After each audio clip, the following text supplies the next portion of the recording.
If you are planning on selling your home in the Olympia, Washington area in 2022, you may be wondering, when is the best time to sell? Is the market going to crash? Is there still time to make a good profit? Where's the market heading? Here are my predictions based on the local market and predictions from national experts.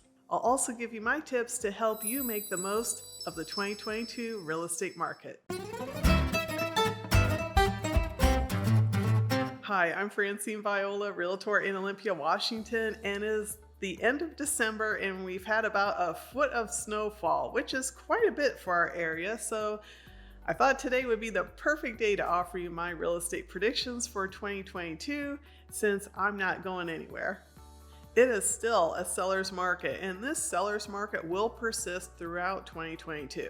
Sellers, you don't need to worry about when to list or what month in 2022 to list because it is challenging, if not impossible, to time the real estate market. Because the market is in your favor and will be for the entire year, I advise my sellers to list when the timing works for them. Buyers are looking for homes year-round. The traditional spring market, when everyone lists their home, isn't something you need to wait for or plan for. We've had many listings hit the market in November and December this year, and that was not a deterrent for buyers. They were out there buying homes. Between 2020 and 2021, home prices went up on average 20% here in Thurston County. Our historic gains averaged out to be about 5 to 6%, so a 20% increase in 1 year is pretty impressive. I predict home prices will still go up, but not at this pace. I'm forecasting prices will be up 8 to 10% this year.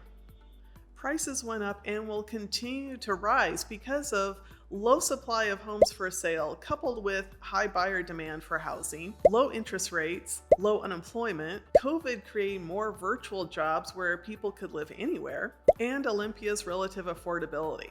All of these things are contributing to keeping the market as the seller's market. Because the main driving factor of our increasing prices is low supply and high demand, it would take a tidal wave of new listings just to get to a balanced market. To see a shift in market conditions from a seller's market to a balanced market, Olympia would need to cut in half the number of sales and increase the number of listings to over 5 times. To get to a buyer's market, the number of listings would need to increase 9 times. I just don't see that happening in 2022. In 2020 and 2021, the national interest rates average for a 30-year loan were respectively 3.1 and 3.0%. Freddie Mac predicts 2022 interest rates to rise to an average of 3.5%. Fannie Mae predicts 3.3%. Combined with rising prices, this uptick in interest rates could be enough to price some buyers out of the market, although I still do not see this as a huge influence that would significantly slow down the market. But interest rates, inflation, and consumer confidence all play a major role in the real estate market and affect buyer activity that can affect home prices. The good news is the market is still in favor of sellers. What has changed towards the end of 2021, and I'm forecasting will continue into 2022, is buyers will be less likely to waive home inspections, bid excessively over a priced right home, and may be reluctant to waive their financing and appraisal contingencies. For sellers to get the most from the 2022 market, prep your home for sale. No matter the market, the goal is to still achieve the best price, so continue to clean, declutter, stage, and take care of known issues to prepare your home to show its best. Consider having a home inspection. There are many benefits for a seller to conduct their own home inspection prior to listing. You can easily fix small issues yourself, like a leaky faucet, instead of the buyer requesting you to hire a plumber at $300 to do the repair. Knowing the condition of your home can prepare you for when the buyer conducts their home inspection and when the buyer negotiates with you. If there is a major repair issue, you will have the time to get the bids from contractors and understand the scope of work. Again, this will help you with future negotiations with the buyer. Knowledge is power. Prepare for back-to-back showings. For occupied homes, many sellers may choose to take a few days off and head out of town while their home is being shown, because for priced right homes, expect the first few days to be booked with showing appointments. Price right for the market. Buyers know a well-priced home when they see it. Buyers today have been looking at homes online and touring homes for the last several months. They are experts at determining value because they are looking for a specific home in a specific area and or price point. They can easily determine if your home is priced right for the market or not. Evaluate the entire offer, not just the offer price. There are so many variables that make up a good offer, including the buyer's financing, loan type, lender, down payment, earnest money, close date, possession date, included contingencies, omitted contingencies, appraisal shortfall coverage, proof of funds, buyer's agents. Is the offer organized and complete? These are just a few things I look for when I evaluate an offer.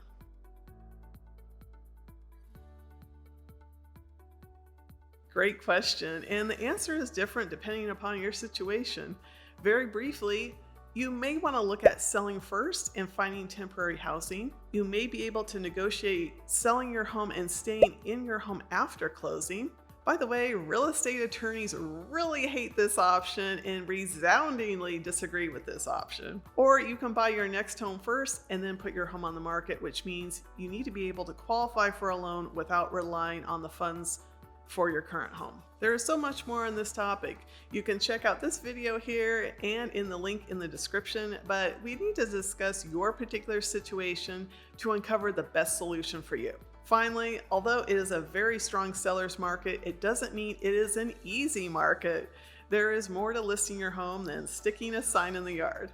I believe both buyer and seller should have their own representation with an experienced realtor. You won't believe some of the crazy things I've seen this year in real estate contracts. I wish I could share them with you, but that would be a very long video. Plus, I'm a little reluctant to do that because I had a client tell me he didn't want to end up in one of my videos as a what not to do story. Selling your home isn't a good DIY project for most people, so please don't go it alone. Call me and I can help. If 2022 is the year for you to make a move, contact me today. Happy New Year.